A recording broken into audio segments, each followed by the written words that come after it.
Halo semuanya, Assalamualaikum warahmatullahi wabarakatuh. Perkenalkan, nama saya Dini Ramdhani dengan NIM 2301010070, Program Studi Pendidikan Agama Islam. Video ini merupakan tugas kuliah pendidikan soft skill dengan dosen pengampu Bapak Kamarudin MPD. Pernahkah kita melihat dua siswa yang sama-sama pintar di kelas? Yang satunya nilainya bagus, cepat memahami pelajaran, tetapi saat kerja kelompok ia cenderung diam, kurang percaya diri, dan sulit menyampaikan pendapatnya. Sementara yang satunya mungkin tidak selalu menjadi yang paling tinggi nilainya, tetapi ia sopan, mampu berkomunikasi dengan baik, bisa bekerja sama dan mudah menyesuaikan diri dengan teman-temannya. Nah, dari sini kita bisa melihat bahwa pendidikan tidak hanya soal kecerdasan akademik, tetapi juga tentang bagaimana siswa bersikap, berinteraksi, dan menyelesaikan masalah dalam kehidupan sehari-hari. Pada video pembelajaran kali ini, kita akan membahas peran guru dalam mengembangkan soft skill siswa. Dalam dunia pendidikan, saat ini masih banyak orang yang menganggap keberhasilan siswa hanya diukur dari nilai rapotnya saja atau hasil ujian.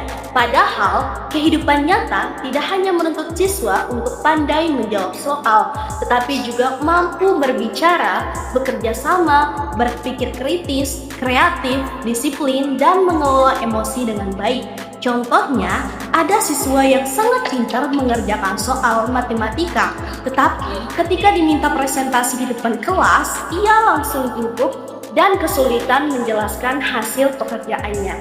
Ada juga yang bagus secara teori, tetapi saat kerja kelompok justru tidak mau mendengarkan pendapat temannya.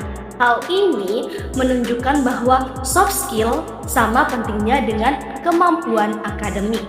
Jika soft skill tidak dikembangkan sejak dini, siswa bisa mengalami kesulitan ketika masuk ke dunia perkuliahan, dunia kerja, maupun saat bergaul di masyarakat. Jadi, masalah utama dalam pendidikan saat ini adalah pembelajaran masih sering terlalu fokus pada aspek pengetahuan, sementara aspek sosial dan emosional belum mendapat perhatian yang cukup. Disinilah guru memiliki peran yang sangat penting. Guru bukan hanya penyampai materi, tetapi juga sebagai fasilitator, motivator, pembimbing, dan teladan bagi siswa. Sebagai fasilitator, guru menciptakan suasana belajar yang aktif dan menyenangkan. Artinya, guru tidak hanya berceramah terus-menerus, tetapi memberi kesempatan kepada siswa untuk berdiskusi, bertanya, dan menyampaikan pendapat. Dengan cara ini, siswa belajar berani berbicara dan menghargai pendapat orang lain. Sebagai motivator, guru memberi dorongan agar siswa percaya diri. Misalnya, ketika ada siswa yang takut maju ke depan kelas untuk memimpin doa, membaca Al-Quran, atau menjelaskan materi akhlak, guru bisa memberi semangat dengan kalimat yang sangat sederhana, seperti "Tidak apa-apa, coba saja dulu, yang penting berani." Kalimat seperti ini memang singkat, tetapi sangat berpengaruh terhadap rasa percaya diri siswa.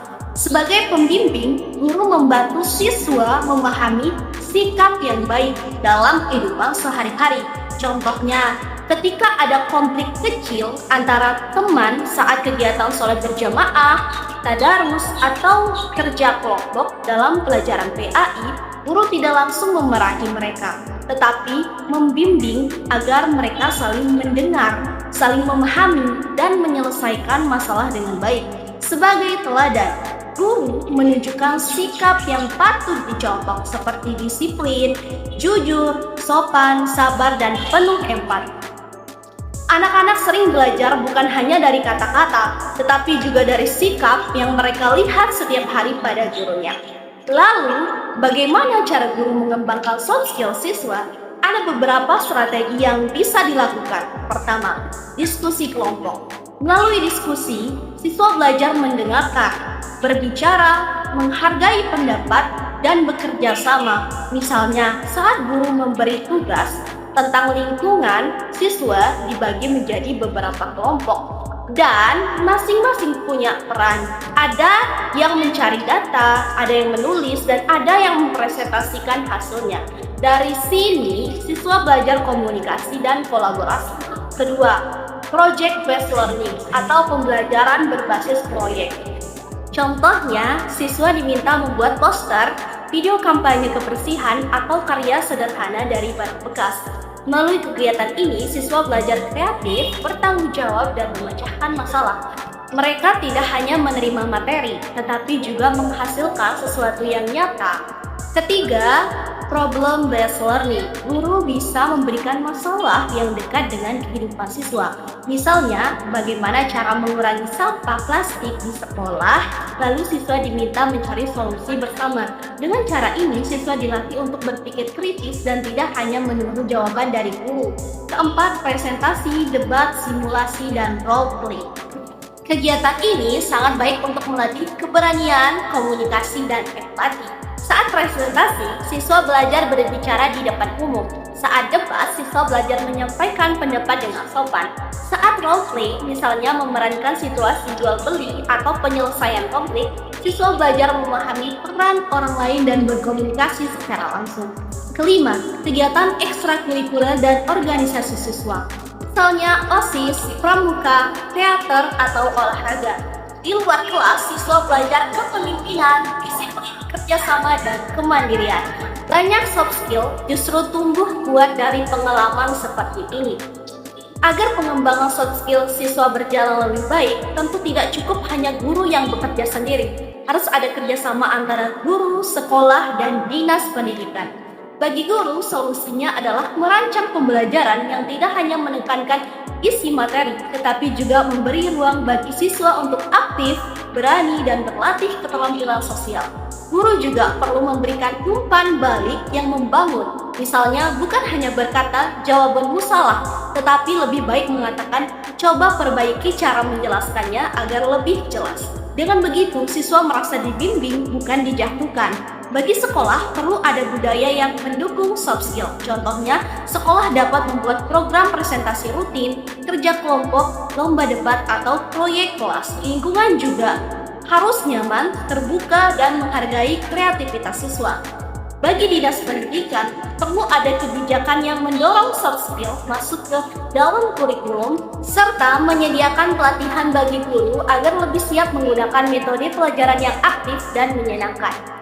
Jadi, dapat disimpulkan bahwa guru memiliki peran yang sangat penting dalam mengembangkan soft skill siswa. Guru bukan hanya mengajarkan pengetahuan, tetapi juga membentuk karakter, sikap, dan kemampuan sosial siswa. Melalui pembelajaran yang aktif, contoh nyata, suasana kelas yang menyenangkan, dan keteladanan yang baik, siswa akan tumbuh menjadi pribadi yang percaya diri, komunikatif, kreatif, kritis, bertanggung jawab, dan mampu bekerja sama dengan orang lain. Pada akhirnya, pendidikan yang baik bukan hanya menghasilkan siswa yang pintar menjawab soal, tetapi juga siswa yang siap menghadapi kehidupan nyata. Baik, sekian mungkin itu dari saya. Wassalamualaikum warahmatullahi wabarakatuh. See you!